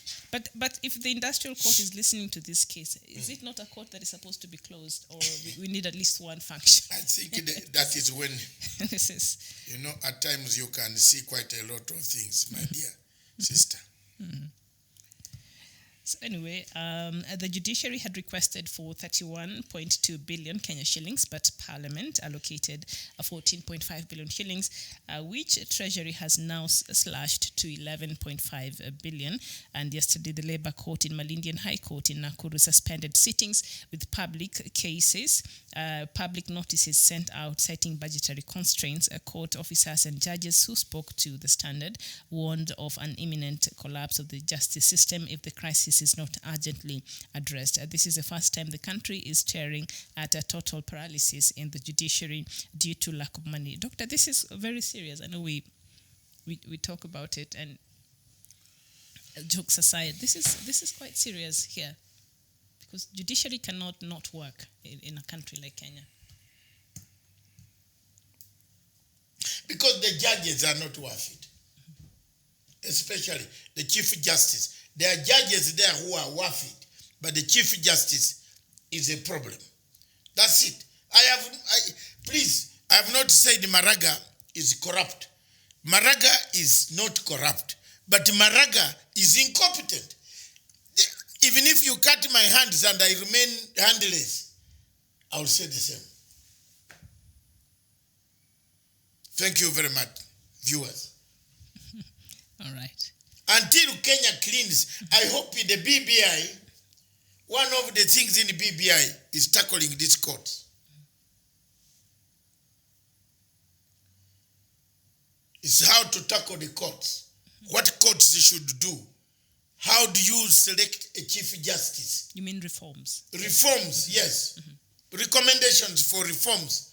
How does a Chief Justice, from nowhere you plant a man, and I don't know who brought Maraga to.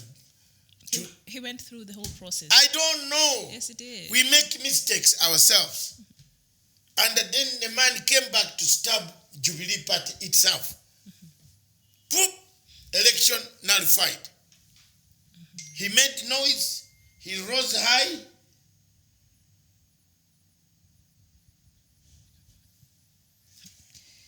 You see?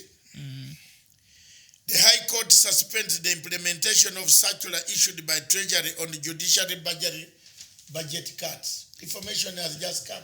Is this what the circular at the front page on the Standard newspaper? Yes. So it has suspended, and then what? They have suspended the implementation of a circular issued by Treasury on budgetary cuts. So what does that mean? It means they go free. There's free fall for money. So they will get the money. I think now they are going to go extra. You know, there's always money banked on their account, like money for bail, those type of things. I think they want to. Suspending it means they can now do the things they want.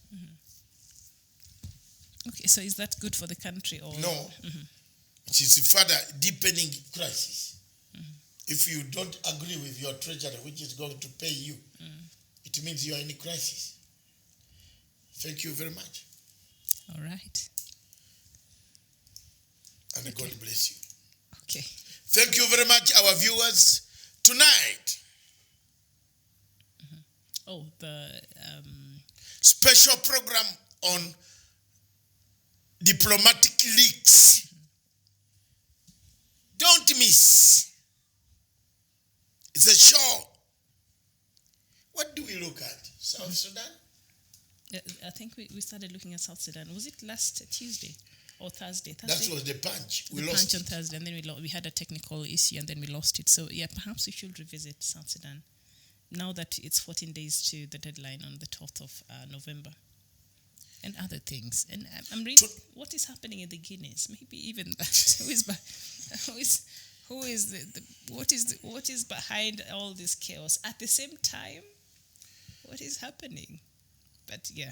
Are you aware Faramijo is coming here?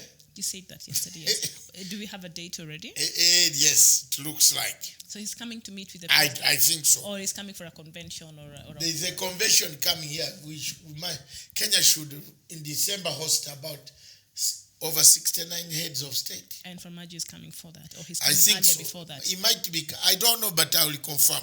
But if he's coming earlier than that to meet with President Kenyatta, I applaud that, because we need some talks. We have punched him to the table, yes. Don't ever forget what we do on these microphones. What doctor does on this microphone. Okay, she has. So when I start eating, don't blame me. You can What fight. do we do? What you can fight. You can fight. I can't. What do both of us do? Doctor has the tenacity and the energy, and he knows what Farmajo ate last night. I don't. So it is through his voice that now is bringing Farmajo to the table. Thank you very much, viewers. Miriam has actually denied me. Miriam is still in Dubai mode, so she's thinking of Dubai. Mzee pereka Miriam Dubai for renewal. Hey, hold up. We'll see you tomorrow. Thank you very much. No, tonight. Not tonight. Yes, tonight for the diplomatic. Are you here meets. tonight? Yes, I'll be here. Thank you very much. Tonight at Diplomatic Leaks, we shall look at South Sudan. South Sudan on the mirror tonight. The Diplomatic Leaks. Why is the British government saying people should leave South Sudan while they can? Is it plunging into a very vicious civil war? Tonight at 8 p.m. East African Standard Time. Don't miss it. But just to cut you short, Doctor, sorry. Yesterday during the Good Morning Africa show, also last week, the U.S. Senate passed a bipartisan support over the peace process in South Sudan. So these leaders don't have a way out on this one. So tonight, the clock ticks on South Sudan. That's the topic. Diplomatic leaks. The clock kicks on South Sudan.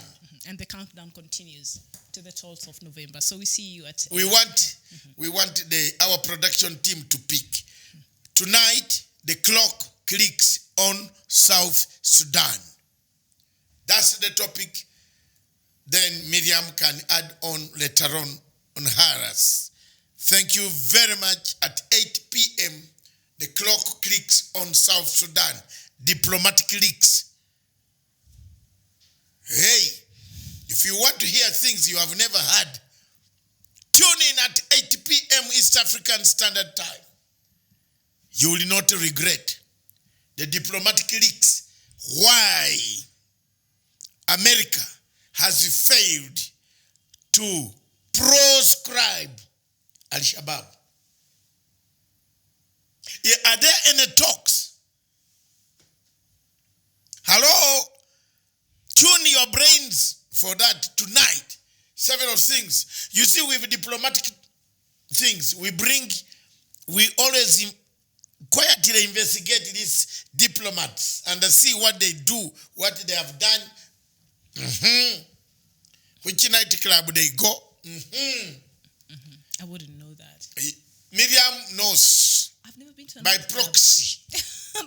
Through him. I get the details through him. She has never stepped in a club. Yes. Hey? Yeah, I'm boring like that. It's okay. It works for me. Not boring. You are very fantastic. Thank you very much, Miriam. We'll see you at 8 p.m. 8 p.m. Don't go away. The man himself will be on the steering here tonight at 8 p.m. Diplomatic leaks. The clock is ticking on South Sudan. Is the clock ticking on South Sudan? That's the question. On diplomatic leaks. Production team, thank you very much All of you, let's go and have good lunch and then have energy. That lunch will be served, rice and a curry. That is, we'll see you at 8 p.m. Rice, curry, chicken curry. You don't want Those are housekeeping details. So we'll see you at 8 p.m. tonight. I usually announce my lunches. Here. Because I don't eat starch. Rice is starch, no? Yes, it is. Okay. You notice I've changed. Several things have changed since you removed me from Coca-Cola. I was guzzling Coke. Coke. You'll make Coke take me to the court. No, Because now one of the ardent Miriam, customers. no, listen first, before Mama. One of the ardent customers. Before you go any further, we would like to discuss this. Don't you see changes in me? You actually want us to have that conversation here? Offline. Bye. Thank you very much, viewers. Thank you very much wherever you are in Africa. Continue supporting us in deeds. Unfortunately, we have our PayPal, but we rarely see anything dropping in. What has happened to our Biafran friends? Not even $1, $2. We have done voluntary work for a long time. Time has come for us to ask for you to also give a hand. Am I wrong? Support is Support. Mm-hmm. Support our programs. Nobody supports. Even if we put a PayPal. Even an advertisement will be good. You can do it, ma'am. If you have anything that you're selling and you want can to you reach do it? The rest of Africa. A small clip to support our journalists to go out to pick stories. We want journalists to go into Cameroon. We have a full unit of people, Tawish and his group. They can go anywhere for us. But we need support from you. I am glad that Zimbabwe, there is some people in Zimbabwe who have been listening to our programs quietly. And they have been talking to Maundu, Jeff. I am also a very senior intelligence man. I pick everything. Jeff? Yes, Jeff has been doing very serious things in it. And as far as advancing the cause of Punchline Africa TV, talking to serious people in Zimbabwe. In Zimbabwe? This morning, yes, they were online with me. Okay, and they told me they have been talking to your man called Jeff. I'm not shocked, but yes. I'm telling you. Okay. And wherever you are in Somalia, Mogadishu, we are not enemies. Are you trying to look for trouble now? No, today we haven't done anything wrong about Somalia. Okay. Yes. Until we come back here at 8 p.m. At 8 p.m. Somalia, Farimajo. And I am not, my attention now has shifted to Hassan Harrier. Is the problem. Farimajo can be dealt with. But Hassan Harrier must be removed. He did not mean dealt with literally. You know, people could take that. No, removed him politically. I don't have equipment. Dealt with. I don't have the powers. It's only God who can deal with them. Yes. But me, I deal with people politically and journalistically. Yes. Right. Thank you very much, viewers. 8 p.m. Don't miss. Is a time ticking. The clock clicks on South Sudan. Yes. 14 days to go. We'll see you at 8 p.m. Thank you very much, Miriam. God bless you. God bless everybody. Wherever you are, thank you. God bless you. We see you again. Continue watching this show. That clip of yesterday, I would also like to see it here. If Stephen can help me, please, put it on and I see it. Because I didn't see. I feel indebted. Yeah, there's still some time. It's 12:53, so there's still yes. time we can play it. Yeah. Steve Q. Hey, okay. Well.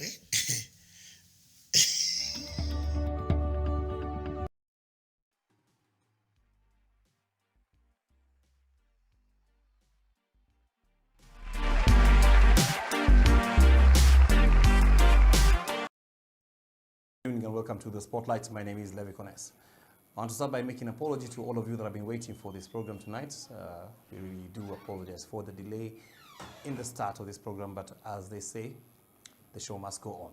Tonight we're discussing matters African politics and just talking through the different situations in the various countries that we have in the African continent.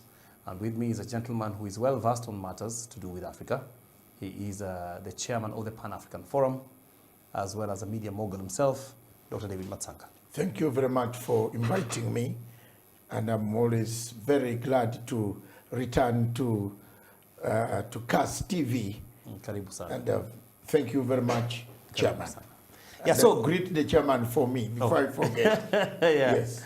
Yeah. Let me just ask, in your recent rounds in Africa, where have you been concentrating the most, and what's going on generally in Everywhere. Africa? But I would have concentrated much on the conflict between Kenya and Somalia, the dispute, the maritime dispute. You remember this matter was brought to my attention. Yes. On 30th of August. And I have taken about 3 trips into Europe. Yeah. Tell us a bit about it, because most Kenyans hear To find- that what the Somalis are trying to do Yes. is to own the whole coastline, including Kenya's, Yes. all the way down. The point is What's that the issue? they have to stick to the agreement that was there before. But before we could do that, somebody very mischievous on the Somali side, the prime minister, a Norwegian prime minister, he's not a Somali prime minister. He holds Norwegian passport. He sold these blocks to the Norwegians. So he's trying to cover up the bad deeds that he did. He sold the country without the countrymen knowing. But that is another plank that I'm coming to. My plank was the judge. The presiding judge is a Somali national. The president of the court. I had 6 points against him. I have been interviewed by the panel from the registrar's office. I went for that interview in London, and I have done it very well. And I think, as we speak now, he might not be on the panel because his term of office is ending sometime in February. Yes. Daktari, why is this an issue now? People will wonder, you know, we've been living with this, People did not, with these Somalis I all don't- these years. Yes. No problem. I mean, external forces have come in. Those who want oil. You see Shell oil, Shell BP, Shell oil of Dutch, they have paid, they have rented what they don't even know. How do you rent blocks in an ocean when you don't know where they exist or not? What about if a tsunami comes to take them away? It is sad that external forces, darker forces, try to create conflict in a place where there was no conflict. There is a proxy war running around Somalia, around the East African coast, around this region, around Uganda, Burundi, Rwanda, Kenya, Southern Sudan. There are countries that are really bent to make sure that these countries go to a very big war. And that war is caused by resources. Look at what Shell and Exxon have done. They have paid Somalia yesterday for $1.7 million for renting blocks that are under dispute. You see? The other company that did all this malice is Soma Oil. And so it's basically an oil war, as you say, it's a resources issue. A resources issue based, the conflict. And the worst thing is that some of this money is going to the terrorists. The terrorists, some of the man like the prime minister of Somalia is linked to terrorism for a long time. I've been following him for a long time. He has been part of the terrorist sleeper cells that have destroyed, killed, brought agony to the people of Norway, Europe, London, now Somalia, and East Africa and Kenya. I'm following it, and I'm not going to keep quiet about it. So you, as a Pan-Africanist, Yes. are getting involved, but others would wonder, you know, where is the African Union in this? African Union, which one? In this one at particular Addis issue. Ababa. Yes. That one went long time ago. That one is translated. If people can come and steal intelligence and here tap the phones of our presidents, And the information, when our presidents arrive there, our information is taken by Alcatel, a French company. So what you're the saying, AU chairperson. What you're saying is that, according to you, the AU is just a... I have made like a ghost work. I have made 4 intelligence reports, detailed investigative reports. 4. They are on the website. Millions have read. I predicted this problem of this man sacking the woman in Washington. I predicted it. It is me who blew the whistle about women being paid. You have to have some, interaction, a sexual interaction before you are given a job at AU. And that AU admitted. The second one, the tapping of phones, the recruitment. Who in France, in Paris, is paying the top officers of the AU, especially the chairperson? That's why the chairperson has sacked the Zimbabwean woman for condemning. It's really sad when we think of it that way, because then you wonder as Africans. Yes, we are in a bad shape. You want to tell me? There is a war in Cameroon. The AU cannot bring this topic agenda to be discussed. We welcome Paul Biya to come and drink tea with us when people are dying in Papazonia. We welcome Mr. Buhari. People are dying in Biafra. The southeastern part of Biafra is gone. The northern part of Biafra, Boko Haram, finished it. We are having insurgents moving. Libya is bleeding. The AU is laughing, watching General Khalifa Haftar destroying Africa, destroying Libya, killing the very Libyans that we recognize as a government. Where is the AU? Is not there. French have captured it. So what's the recourse? We have to topple the leadership of African Union. And I'm heading there. I have so far 3 million signatures. We shall topple him. We shall take it. Disband it and restart. The man from Chad has to leave that office. That's it. The president can like him, but we don't like him. Because we have evidence of him. We have serious evidence that we can table to any international panel. You know, you don't wrestle Masanga on internationalism. Never. You can't wrestle me on internationalism. Try me. Very Try me. Dr. Ocampo, if you can see where Ocampo is. Where is Ocampo? Where is Ocampo? Ocampo cannot even book a single room anywhere. He's a thief, a gambler. He gambled. He gambled with lives of Africans. He was paid $17 million to gamble. He admitted. I followed him. I got him. Bring it on. Anything on international scene, I will floor you. What would be the ideal scenario you would like to see for the African continent? Just to change the leadership, which is revolutionary, like Nkrumah, Nyerere, Sekou Kaburo, Samora Machel, Obote, Jomo Kenyatta, Haile Selassie, Patrice Lumumba. These are the men, these are Benebera, these are men who speak for Africa. We have a man who is dining with our darker forces. They want oil. Look at what is happening here. A proxy war in Burundi, in East Africa, between Rwanda and Burundi, Burundi and Uganda and Rwanda. Congo is flaring up. Hello, Africa. We needed somebody to speak. We need people to speak. Yeah, we don't have president. We have Kenyatta speaks. President Uhuru Kenyatta speaks. Museveni tries to speak. But the presidents who spoke are gone. Mugabe is gone. We need another Mugabe to speak out. We are under siege. And yet the West did not like Mugabe. Yes, look at Somalia. Who paid Somalia to go to Hague? Who paid Somalia to go to the Hague? Norway. And we are smiling with the Norwegian ambassador here. What for? Tell her to pack and leave. You are creating us a problem. We are dying in Somalia. Ugandans are dying. Kenyans are dying to pacify Somalia.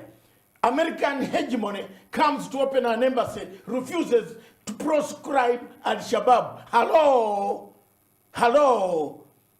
How many people in Kenya have died of Al-Shabaab? And you refuse to call them terrorists?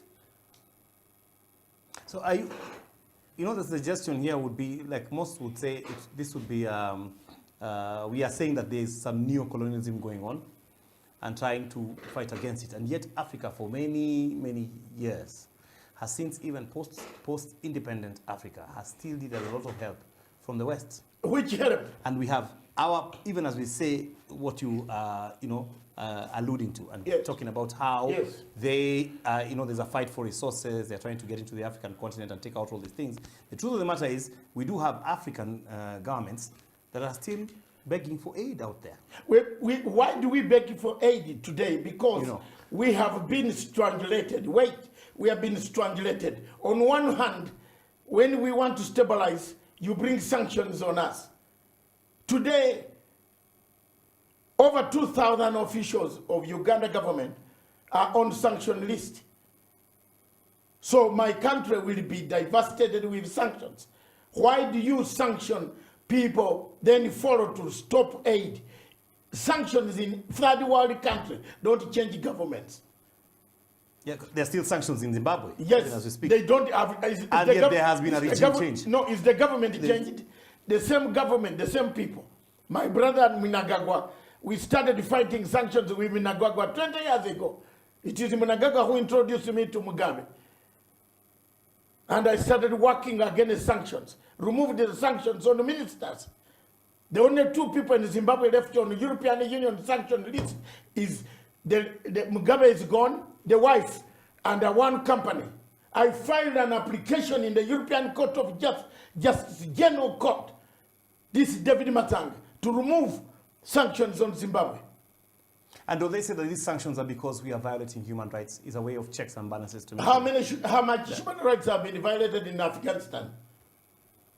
Tell me. In Afghanistan, are we not talking to Taliban? You tell me, go ahead. We are talking to Taliban. Hallelujah. Now I know the reason, and let the people of Kenya be careful. When America refuses to proscribe an organization, I've dealt with them before on the road resistance. I mean, I was the one who refused that type of money that Timothy was bringing with Chendai's Frazier. I told them I will throw in the Nile. We want a peaceful Uganda, not the money that you come to talk to the rebel commanders.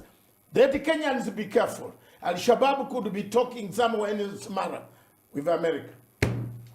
That's a very, very serious allegation to make. No, it's not an allegation. I am telling you, can you give me one reason why America refused to proscribe Al-Shabaab as a terrorist group?